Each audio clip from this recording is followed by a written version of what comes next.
Agradezco al doctor José Nabor Cruz Marcelo, secretario ejecutivo del Coneval, que esté con nosotros esta tarde en Mega Noticias. José, ¿cómo está? Muy buenas tardes.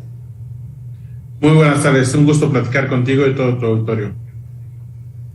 También nos acompaña el doctor Andrés Castañeda Prado, coordinador de las causas de salud y bienestar en nosotros, y justamente para platicar sobre el acceso a los servicios de salud de las mexicanas y los mexicanos. Hay dos datos: el del Censo de Población y Vivienda 2020, que a principios de este año determinó que el uso de servicios de salud en las farmacias se ubicó en el cuarto puesto de la preferencia de los mexicanos para atenderse cuando tienen problemas de salud. Arrojó que el 12.18% prefiere los consultorios en farmacia, y más recientemente el Consejo Nacional de Evaluación de la Política de Desarrollo Social, el Coneval, en su informe de pobreza, dijo que cuando alguna persona enferma y busca atención médica en instituciones públicas entre 2018 y 2020, encontró menos respuesta que en años anteriores. ¿Qué explicaciones podemos tener ante estas cifras, doctor Nabor Cruz Marcelo, secretario ejecutivo del Coneval? Claro que sí. En el contexto de la publicación de la medición de pobreza multidimensional que dimos a conocer el pasado 5 de agosto por parte de Coneval, pues en este enfoque multidimensional, una de las 6 dimensiones es la de acceso a servicios de salud. En ese sentido, de las 6 carencias que nosotros ocupamos para la medición multidimensional de la pobreza, pues la carencia que mayor incremento tuvo de 2018 a 2020.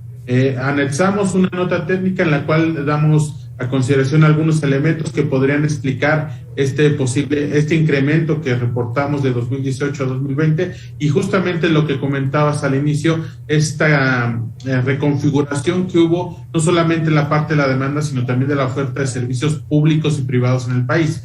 Encontramos que alrededor de 42 millones de mexicanos, de acuerdo a la encuesta nacional de ingresos gastos de los hogares, buscaron atención médica durante 2020. Hay un fuerte incremento en aquellos mexicanos que declararon tener una necesidad de atención médica y que cubrieron su necesidad en los servicios privados de salud. Justamente el tema de consultorios de farmacia tuvo un incremento relevante de alrededor de 8.5 millones que buscaron esa atención en 2018 a un poco más de 10 millones de mexicanos en 2020. Y si vemos consultorios u hospitales privados, aquí tuvimos un incremento de alrededor de 4 millones de mexicanos, ubicándose en 17 millones que buscaron esa atención en 2020. En suma, un poco más de 27 millones de los 42 que buscaron atenderse por alguna cuestión médica lo hicieron en el ámbito privado, y el resto obviamente en los servicios públicos del país. Sí, esta situación, doctor Andrés Castañeda, coordinador de las causas de salud y bienestar de nosotros, esta situación se debe a que las personas no tienen acceso a servicios públicos de salud por no tener derechohabiencia o por no tener acceso al INSABI, antes Seguro Popular, o porque los servicios públicos de salud no son rápidos, no son eficientes, y pues prefieren las personas atenderse más rápido en una farmacia, en un consultorio contiguo, una farmacia. ¿Cuál es la razón? ¿Qué es lo que pesa más? Mira, es una mala mezcla, ¿no? De entrada, si medimos los datos del ENSANUD, comparamos ENSANUD 2012 con 2018, vemos cómo ya había una tendencia en donde las personas dejaban de hacer uso de los servicios de atención primaria, es decir, los consultorios de primer nivel de atención. Las personas estaban prefiriendo ir con los consultorios adyacentes a farmacia, que cada vez hay más en el país. Desde 2010 se ha multiplicado y no es extraño para nadie que cerca de donde vive haya un nuevo consultorio adyacente a farmacia. Y esto es cuando todavía existía el Seguro Popular, es decir, esta tendencia ya venía desde hace unos años. Sin embargo, la desaparición del Seguro Popular, y justo el censo, lo que dice el censo 2020, que es terrible el dato, en donde 30 millones de mexicanas y mexicanos reportan no tener acceso a los servicios de salud, es alarmante, y un poco también se ve reflejado en los datos que arroja el Coneval recientemente, es esta idea que tienen las personas de tener derecho a, ¿no? Que esa es la pregunta un poco. Usted tiene acceso, ¿no? Tiene derecho a los servicios de salud, y lo que contestan las personas es que no, ¿no? Y es decir, ¿qué cambió entre el Seguro Popular y el INSABI ahora?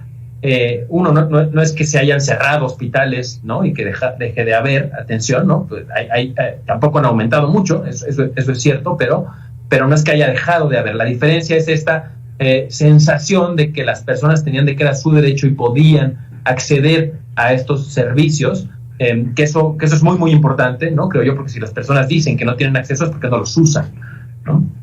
Y por otro lado, también viene esto acompañado de una serie de problemas en el acceso, sobre todo a los medicamentos, y de barreras en el acceso que se han ido aumentando un poco con el tiempo, con el cambio del sistema, con el ajuste tanto de profesionales de salud como de funcionarios al entender cómo está funcionando ahora el nuevo sistema. Todavía, me atrevo a decir que todavía no hay claridad, ni siquiera para los funcionarios estatales, quién se hace cargo de las unidades, de los hospitales, y aunado a todo el tema del acceso a los medicamentos, que ha sido bastante complicado para esta administración poder garantizar el acceso a los medicamentos. Tenemos desde nosotros los datos de cómo se ha agudizado, se ha triplicado más o menos los casos de desabasto de medicamentos en el país, y bueno, todo esto pues desalienta a las personas que van, hacen la fila, llegan y no les dan su tratamiento, pues mejor se van en primera instancia a una farmacia donde les puedan resolver su problema rápido, no necesariamente mejor, hay que decirlo, ¿no? Sí, también hay implicaciones importantes en que las personas estén atendiendo su salud en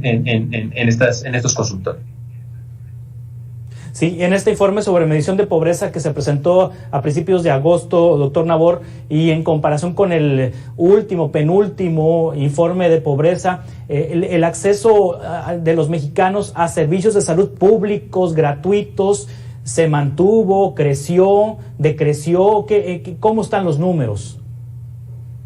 Claro que sí, Juan Carlos. Efectivamente, con base a la propia encuesta nacional de ingresos-gastos de los hogares 2020, si vemos y analizamos la respuesta de afiliación de las mexicanos en cuanto a los servicios públicos de salud, el IMSS, el ISSSTE, los ISSSTEs estatales, Pemex, Defensa y Marina, se mantuvieron prácticamente en los mismos porcentajes que se reportaron en 2018.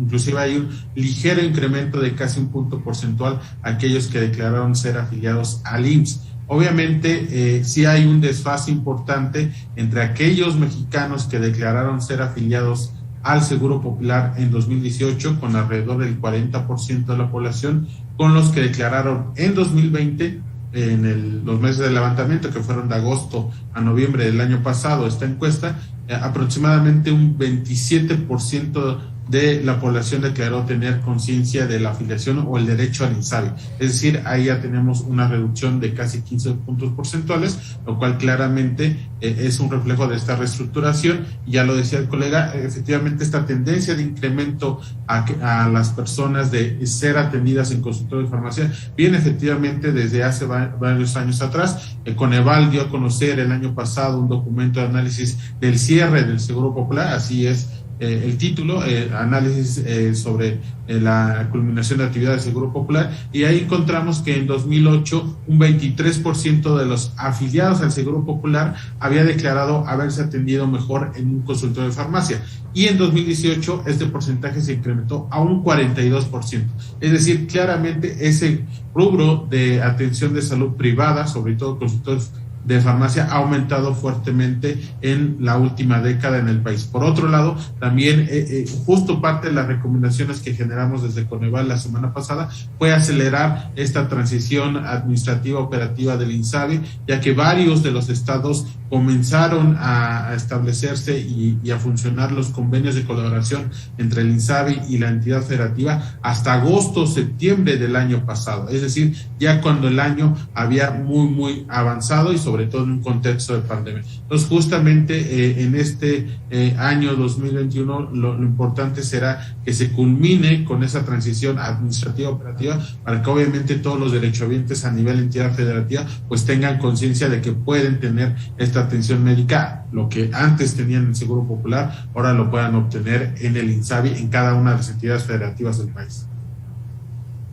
Ahorita Andrés Castañeda comentaba que no necesariamente es mejor atenderse en un consultorio adyacente, un consultorio que está enseguida de una farmacia o forma parte de la farmacia, que hay riesgos. ¿Cuáles son los riesgos de que una persona se atienda en un consultorio de farmacia en lugar de atenderse en el INSABI, en algún hospital general estatal, en algún servicio de salud como el IMSS, el ISSSTE o los ISSSTEs locales?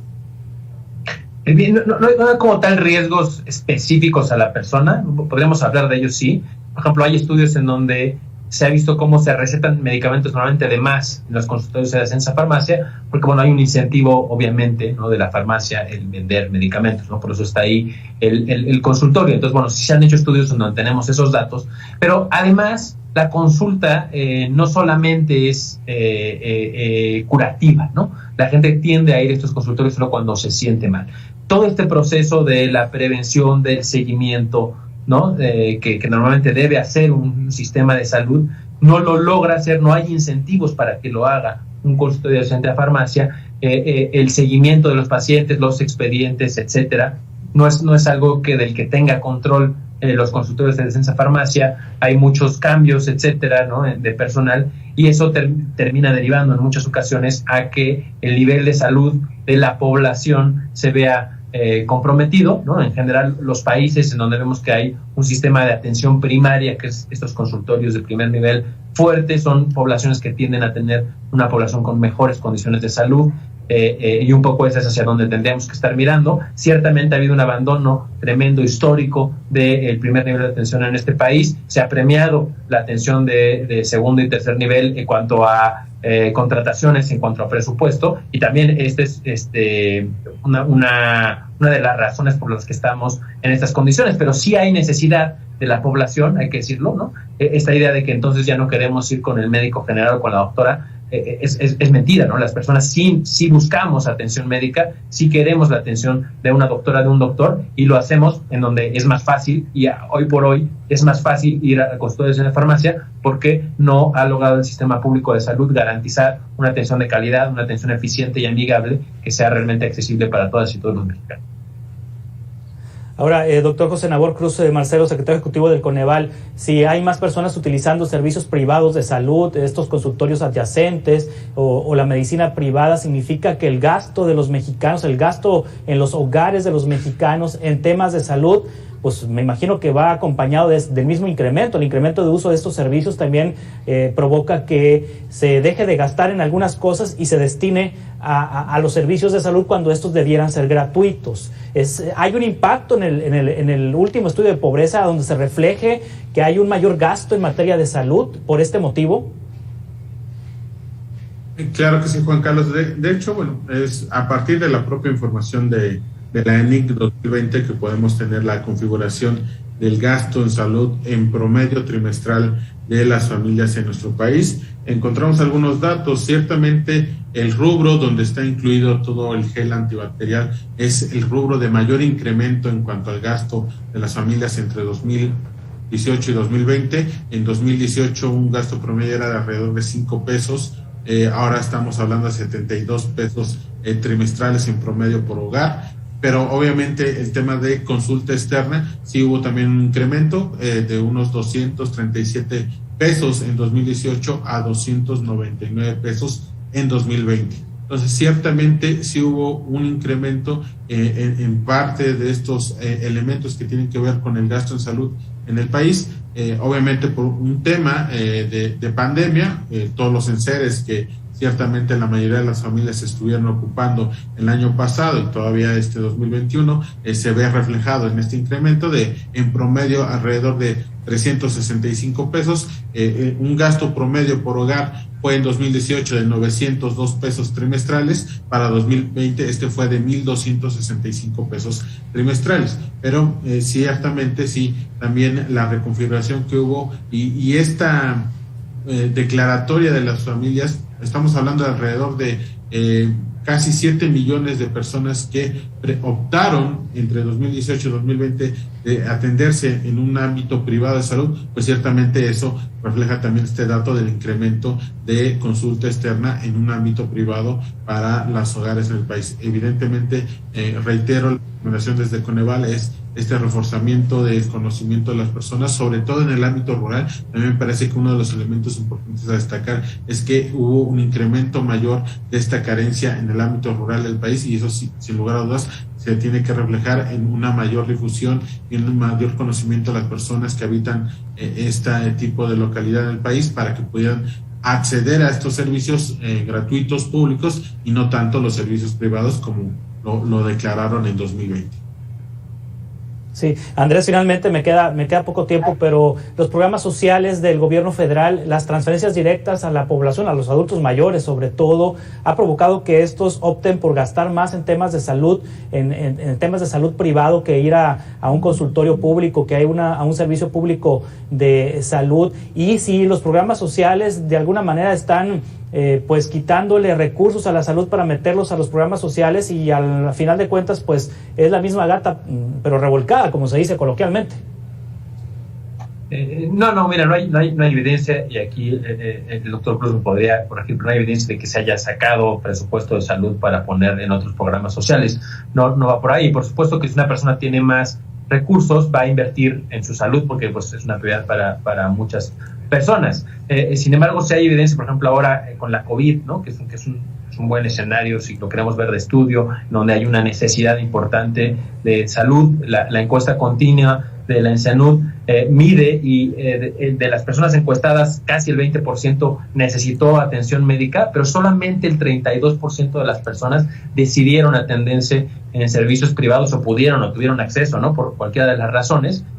Y cuando vemos en qué gastaron las personas, los quintiles de ingreso más bajos gastaron proporcionalmente mucho más en medicamentos. Entonces, si queremos poner la salud como un programa social, ¿no? Que hay quien lo considera o no, es una gran ayuda para las personas el tener garantizada la atención completa, la consulta, el medicamento, el seguimiento, las terapias, todo lo que sea necesario. Sabemos que eso puede ayudar. Entonces, hay quien dice que es un igualador social, es la salud, ¿no? Entonces, en este país hay mexicanos de primera, de segunda y de tercera para el sistema de salud, en la medida en la que como país, como sociedad, trabajemos para que garanticemos la salud de todas y todos parejo, es una gran herramienta, digamos, para combatir la inequidad y la pobreza en un país. Entonces, sí se debe considerar la salud como un programa social, sobre todo en un país como el que vivimos. Claro, el doctor Andrés Castañeda, coordinador de las causas de salud y bienestar de nosotros, muchas gracias. También doctor José Nabor Cruz Marcelo, secretario ejecutivo del Coneval, muchas gracias por tomar esta entrevista, gracias por compartirnos estos datos y estas reflexiones. Gracias a ustedes. Un gusto, buena tarde.